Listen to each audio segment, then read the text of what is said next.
Ipomopsis rubra, the standing cypress that's easy on the eyes and the gardener.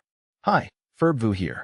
I'm a gardener with a passion for low-maintenance beauties, and the Ipomopsis rubra, also known as standing cypress, definitely fits the bill.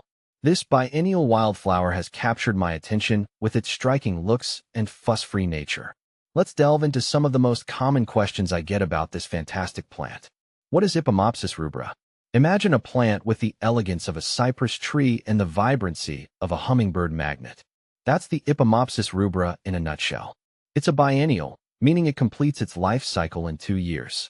In the first year, it forms a basal rosette of ferny, green leaves. Come the second year, it explodes into a show-stopping display of tubular, fiery red flowers atop a tall, slender stalk. Standing cypress versus cypress tree. What's the difference? Despite the cypress in its common name, the Ipomopsis rubra isn't related to the classic cypress tree. The resemblance lies in the plant's upright growth habit.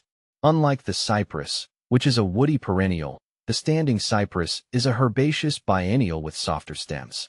But both plants share a love for well-drained soil and sunny spots. Can I grow Ipomopsis rubra in my garden? Absolutely. This easygoing wildflower thrives in a variety of conditions. Here's what you need to know. Light. Full sun is ideal, but it can tolerate some light shade. Soil. Well-drained soil is key. Sandy or rocky soils are perfect. Water. It's moderately drought-tolerant.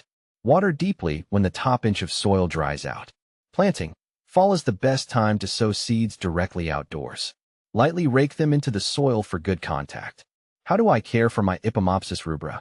As I mentioned, this plant is a low-maintenance charmer. Here's the basic care routine. Watering. Stick to the deep watering routine when the soil dries out. Feeding. Fertilization isn't necessary in most cases. Deadheading.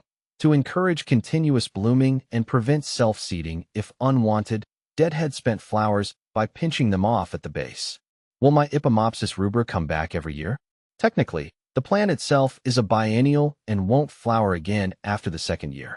However, it readily self-seeds, so you'll likely see new seedlings popping up in subsequent years if you allow the flowers to set seed. Tips for successful self-seeding. Here are some tips to maximize your chances of enjoying Ipomopsis rubra year after year. Leave some flower stalks on the plant to allow them to set seed. Once the seed capsules mature and start to brown, you can collect them and store them in a cool, dry place for fall planting. Alternatively, let the seed heads naturally disperse their seeds in your garden. Just be mindful of where they land to avoid unwanted volunteers. Attract hummingbirds with Ipomopsis rubra. The vibrant red, tubular flowers of the Ipomopsis rubra are a beacon for hummingbirds. These tiny pollinators adore the nectar-rich blooms, making your garden a haven for these fascinating creatures. Ipomopsis rubra versus bee balm. Striking similarities. If you're familiar with bee balm, Monarda didyma, you might notice some similarities with the Ipomopsis rubra. Both plants boast vibrant red, tubular flowers and attract hummingbirds. However, bee balm is a perennial that spreads readily, while Ipomopsis rubra is a self-seeding biennial with a more controlled growth habit.